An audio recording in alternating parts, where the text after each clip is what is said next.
singombye kubuza abantu kuba munsi y'izuba kuko ntibyo bakunda bisanzwe tuba munsi y'izuba ariko kuba expose kumara umwanya munini w'ubuzima bwawe bwose uri munsi y'imirasire y'izuba ni kimwe ni facteur imwe mu bishobora kuzana muri kazoza amakanseri. Ndi umwe mu bize banakora ibijyanye no gupima indwara muri amazu apimirwamwo yitwa laboratoire ariko kandi sanzwe ndi uburongoye ishirahamwe bita Antebu ni ishirahamwe rihurikiyemwo abakora mu gisata cyo gupima indwara kwa muganga z'abantu. Uko tutabwiye rero uyu ni wa mwanya wo kubashikiriza ikiganiro kijanye n'amagara y'abantu aho twashimye kugaruka ku kiganiro kijanye n'ubuzima n'indwara ya cancer. Muzi ko mu misi heze twari mu tumaze imisi igihe cyo kwibuka iyo misi yahariwe iyo ndwara ya cancer. Uyu munsi rero ni turiko twitamba twirorera turafise umutumire hano muri studio, reka tumusabe tubanze tumuramutse. Amahoro cyane. Yego, hanyuma ko muramutsa tumusabe yidondore kumbure n'ibyo ajejwe. Bakoze, nitwa Emmanuel Hakizimana, sanzwe ndi umwe mu bize banakora ibijyanye no gupima indwara muri amazu apimirwamwo yitwa laboratoire ariko kandi sanzwe ndi uburongoye ishirahamwe bita Antebu ni ishirahamwe rihurikiyemwo abakora mu gisata cyo gupima indwara kwa muganga z'abantu. Eko ku mayange mu misi heze hari misi yahariwe kuvuga ikijanye n'indwara ya cancer. Watwibutsa gatoyi iyo misi icari intumbero y'iyo ndwi duhejeje mu misi heze. Yego, mu bisanzwe indwara ya cancer iri mu rutonde rw'ibiza 10 bisanzwe bihanze ubushikiranganje bw'amagara y'abantu ndetse n'amagara y'abantu ku isi. Ico cyatumye rero ishirahamwe mpuzamakungu rijejwe iby'amagara y'abantu ku isi OMS rishiraho umunsi mpuzamakungu aho ibihugu byose byo ku isi vyicara hamwe bikiyumvira icokorwa ku bijanye n'ino ndwara ya cancer na cyane cyane ko iri mu ndwara ubuzica abantu benshi cyane ku isi. Eko ikiganiro rero kirakiremeshwa na jewe Wilson Kubwimana wenga by'ivyuma twa dufashwa kuri radio na Françoise Ndayishimiye. Kuri kamera kuri kiganiro ko cyaca kuri bwa none bwa Facebook twa dufashwa na Nathan Ntuzonimana. Ego mutumire wacu Emmanuel tutarandiriye naho tutarashika ku bwoko kumbure butandukanye bw'iyo ndwara cancer twose ko cancer ziri ubwoko bwinshi. Mbega iyo ndwara ifata gute? Ego indwara ya cancer ni indwara ifata cyane cyane itangura kuvugwa yuko yabaye cancer mu gihe utunyangingo twitwa mu gifaransa amaselule y'umubiri yarasanzwe ahari ahindutse agacika ibyo no kwita amaselule cancereuses. No kuvuga ni mu gihe amaselule y'umubiri atangura kwigwiza ku rugezo rukomeye cyane ku buryo ateba kaba menshi ateranye ubwoba mbere agashobora no kugenda hari bihimba agenda yonona. Rero ayo maselule yamaze kuba menshi acacika icyo bita tumeur mu gifaransa. Hanyuma ico gihe iyo bikiri kuri urwo rugezo bikiraho bikiri hafi haba hakiriho uburyo ku makanseri menshi yo gushobora kuyavura. Ariko rero uko bitera bimara igihe kirekire haragera igihe ayo maselule yamaze kuba menshi, ayo maselule aba yagize novuga ngo yahinduye kamere kayo kuko amaze kwitwa karama selule ya cancer aba yahinduye kamere kayo.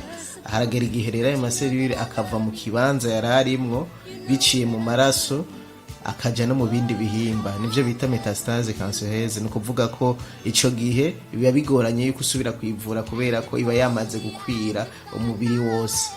Rero amakanseri bagenda bayavuga bivanye n'igihimba yafashe canke bivanye n'urugezo stade agezeko. Ego hanyuma igitera amakanseri mu bisanzwe amakanseri menshi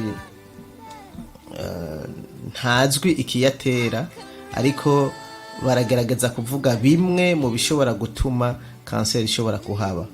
Cyane cyane baravuga ibijanye no gufata itabi ku rugezo runini, baravuga ibijanye no gufata inzoga ku rugezo runini, ibijanye no kutagira imyimenyerezo ngororamubiri, ibijyanye no gufungura nabi hamwe n'ibijyanye n'imigera y'indwara iteba igahinduka muri kazoza amakanseri. Aha cyane cyane twavuga nk'imigera y'igitigu iterwa igitigu giterwa n'imigera imwe bita hepatite virale.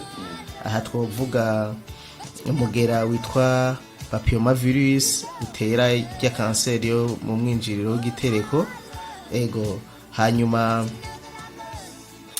baravuga kandi ibindi bishobora gutuma muri kazoza umuntu ashobora kugira kanseri, cyane cyane bimwe bita amareyo. Bahora babibona abantu iyo bagiye nko kwipimisha nk'iradiyo, hariho imirasire babarungikamo kugira ngo ishobore gufotora mu mubiri.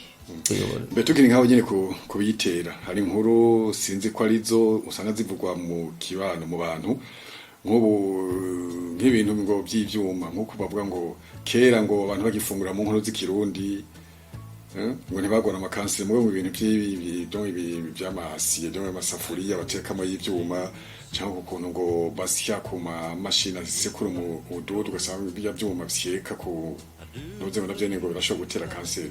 Ico bintu haco bivuga ko niki kintu bavuga ngo kunywera ibintu bishushe mu bintu bya plastique, nk'icayi kukinira mu gikombe ca plastique navyo ngo biratera kanseri, bivugwa mu mabarabara ngo nkawe nk'umuhinga haco biziko mbo tubifashe muri rusange nk'uko byoba atari ukuri, mugabo muri urwo rusange harimo ukuri kumwe, kubera mu kirundi ngo tuvyita ingese, cyane cyane ku mabati canke ku bindi bintu by'ivyuma, utuvunguka twatwo turashobora gutera kanseri. Mugabo muri kazoza ibi biba mu gihe umuntu yabaye expose, yahuye nabyo igihe kirekire.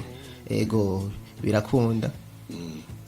Ego ibitera amaje kutubwira, twasaba rero mutubwire ubwoko ko baravuga ko hari kanseri z'ubwoko bwinshi, mushobora kutubwira ubwoko butandukanye bw'iyo ndwara.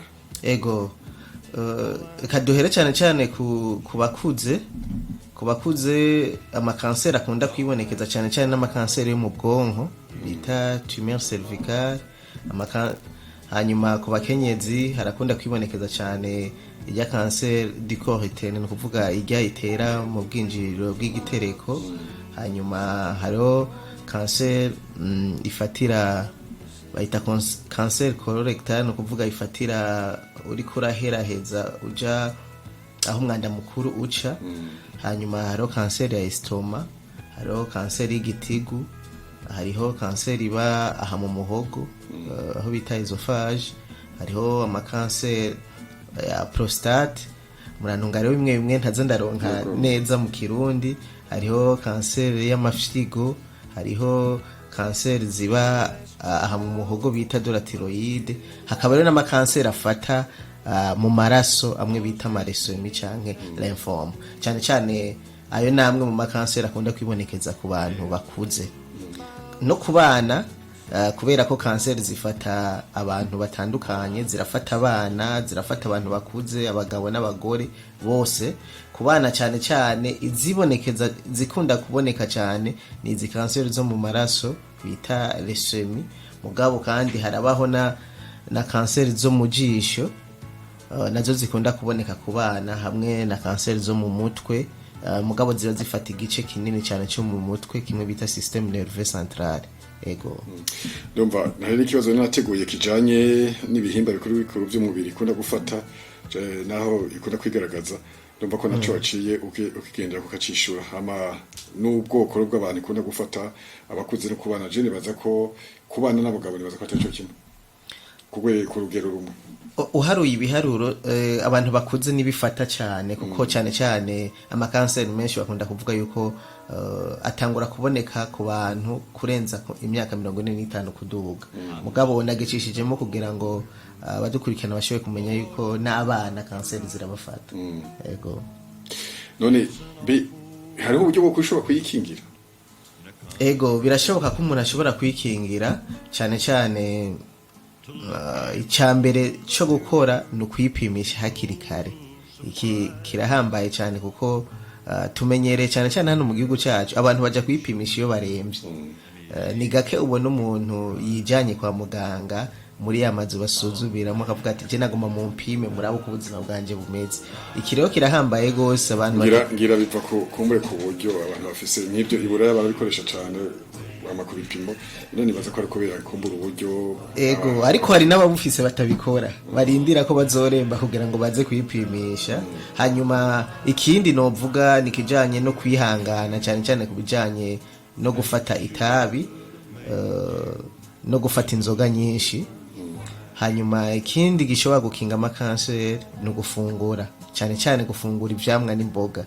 Ibi birahambaye cyane mu bijyanye no kwikingira amakanseri. Hanyuma ibijyanye n'ubuvyibuhe umuvyibuho munini nacyo nyene n'ikibazo nibaza yuko gishobora gufasha cyane.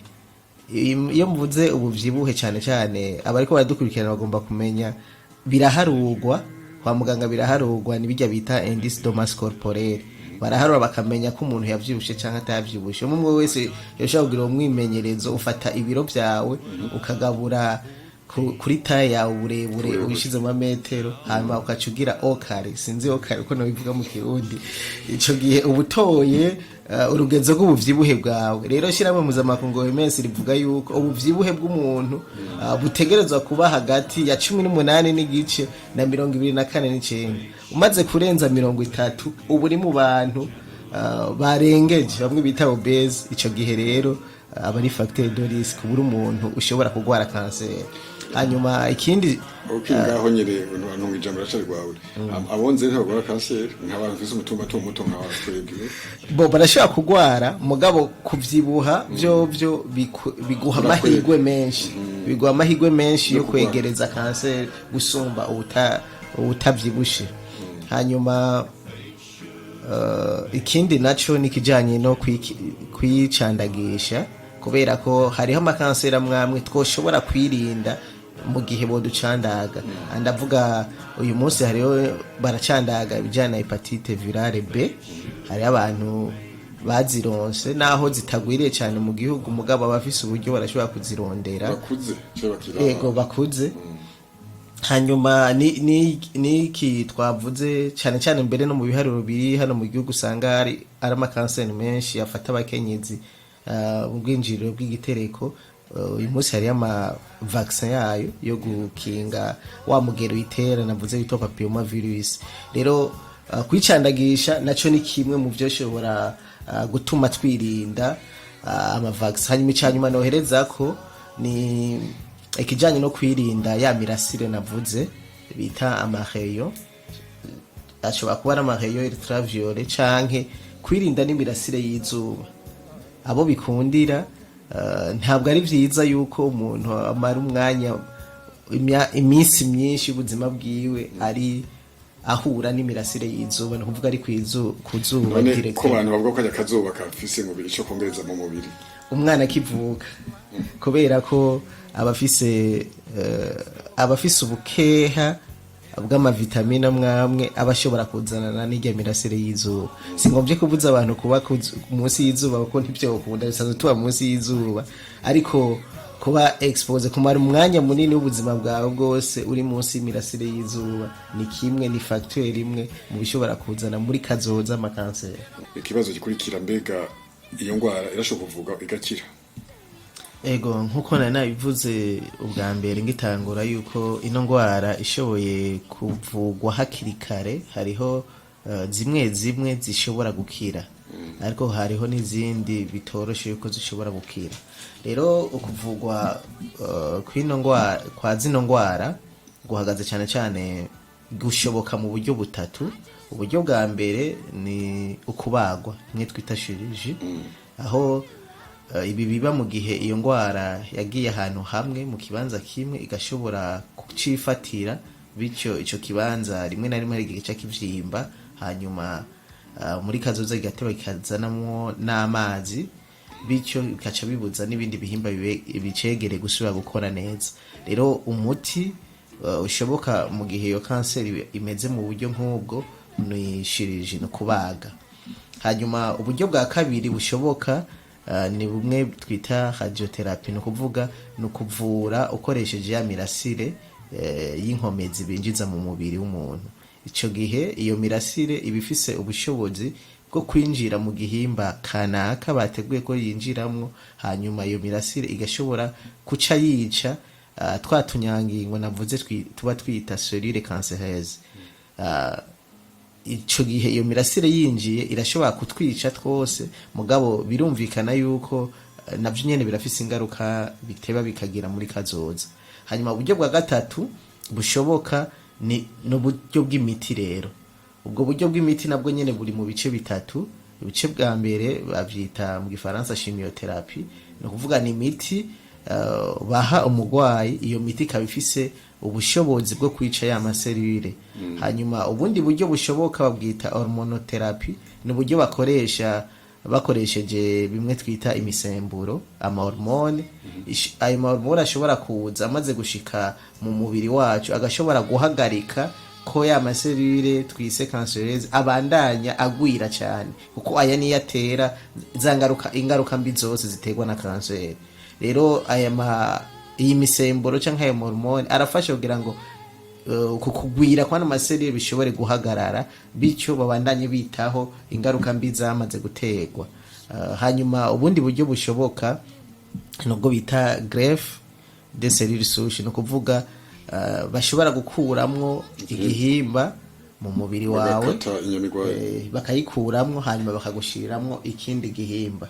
Ivyo navyo nyene birashobora gukorwa mu gihe ibi byose bikunda cyane cyane mu gihe ya kanseri ikiri amwe mu bihugu byateye imbere. Ego ibi nkuko tuza kubibona ngira ngo mu bibazo dufise nuko byinshi mu byo ndiko ndavuga tutabikora mu gihugu cyacu, mugabo twizera yuko ejo canke hirya ejo natwe tuzoshika kuri no ntambwe gushobora kwitaho abagwayi ba kanseri muri buno buryo. Ego ni ibinyamukuru bakunda gukora iyo bariko baravura umugwayi wa kanseri. Wavuze ibimenyetso hanini ko byigaragaza usanga biri indani imbere mu mubiri. Kumaze kumva wavuze ibyo mu muhogo, gitigu, mu mishito n'ahandi. Mbe nta bimenyetso byo kurukoba bo hanze biboneka nko bya kumuntu agwaye nk'imibembe. Umuntu ashobora kubona ati ujya umuntu arwaye kanseri nk'ikimenyetso kiri kurukoba. Nkuko twabivuze turiko turavuga muri rusange, kuko ntitwoshobora kuvuga amakanseri tuyamare, ko navuze ko uyu munsi ararenga 50 ayahari. Rero bivana nk'akarorero mvuze ku rukoba ni mu gihe iyo kanseri yo bifata urukoba. Mugabo ndabaye nk'akarorero nk'ubu ari nka ya kanseri yo mu bwinjiro bw'igitereko, ico gihe umukenyezi ayigwaye hari ibintu azibonako. Icyambere azotangura kwibona atangura kuva amaraso mu gitsina, no mu gihe atari igihe ciwe c'ubutinyanga. Azotangura kwibona mu gitsina ciwe havamwo ibintu ndetse binuka nabi, ndetse azotangwa kuyumva igihe cyose akoze amabanga mpuzabitsina ababara cyane gose. Hanyuma rimwe na rimwe iyi ngwara imaze kugera kure aratangwa no kwibona mu gitsina ciwe umwanda mukuru cyane mutoya wahinduye usigaye ucaye.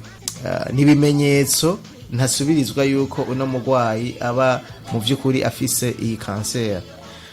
Urumva rero bivana niyo yaba agwaye kanseri dufate y'ibere, azotangwa kwiyumva mu ibere hariho akantu mu gifaransa twita boule. Umukenyezi yikoze ku ibere arumva ko harimo akantu kameze nk'akabiye indani gashobora kuba kaguma hamwe canke kagendagenda kari mobile. Hanyuma aziyumva ababara, afise bimwe bita amagangliyo haba mu kwaha canke ku matako, yiyumva ababara mu ngingo no mu magufa. Ibi byose nibimenyetso bikugaragaza, ntivyemeza mugabo bigutuma ushobora kuja kwa muganga mu by'ukuri kwipimisha kushobora kuba ufise iyo kanseri. Rega aha mu Burundi yoba igeze ku rugero rungana gute muravye ko muri biharuro mukura mu mavuriro atandukanye canke bivanye n'ivyo mubona mufatiye ku mama mapimo? Hanyuma rero ibiharuro nako ndavuga nti naho biri uko turafise ibiharuro bashoboye kwegeranya muri no laboratoire imwe ya leta. Barakoze ibiharuro duhereye mu 1978 gushika mu 2008. Baraharura abantu baba baraciye muri laboratoire bashoboye gutoa kanseri, basanga muri iyo myaka yose mu Burundi turafise abantu bashika 4135 bashoboye gutorwa kanseri. hanyuma ariko ikigo mpuzamakungu kijejwe ivy'amakanseri cyo cavuze yuko gushika uno munsi gushika muri uno mwaka tugezemwo mu Burundi twoba tumaze kuronka abantu bashika 7,929 bagwaye kanseri. Aha barafatashe abashoboye gupimirwa hano bararaba n'abashoboye gupimirwa handi. Ego ico gihe rero basanze muri ibi biharuro kanseri yari yiganje hano mu gihugu itwara hafi 19.9 ari kanseri yo mu bwinjiriro bw'igitereko. Niyo kanseri novuga igwawe n'abantu benshi mu Burundi. Hanyuma kanseri yakurikira ari kanseri yo mwibere, hanyuma gakurikira kanseri yo mu muhogo hamwe bita esophage, hanyuma izindi kanseri zisigaye nizo zaca zitwara ibice 42 bisigaye. Ndumva rero ikaga cyane abakenyezi turavye ibihimba bifatwa bibangamirwa cyane. Uravye bino biharuro twohava tuvuga yuko yafashe cyane abakenyezi, ariko navuze impamvu ibiharuro bishobora kuba bitikwije gose. Ego nukuvuga rero muri kino cegeranyo nyene barerekanye yuko mu bantu 100 bapfa mu Burundi 5 kuri bo muri abijana bashobora kuba bicwa na kanseri. Nukuvuga ko ari giharuro gitari gitoya hano mu gihugu. Mwisi muri rusangi ubu tugeze hafi abantu miliyoni 19 z'abantu bandura kanseri ku mwaka.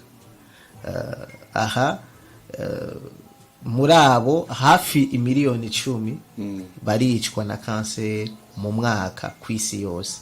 Nukuvuga ni hafi 1/6 c'abantu bapfa mw'isi baba bishwe na kanseri. Muca mwumva ko ari biharuro byinshi gose by'ino ngwara n'igihugu.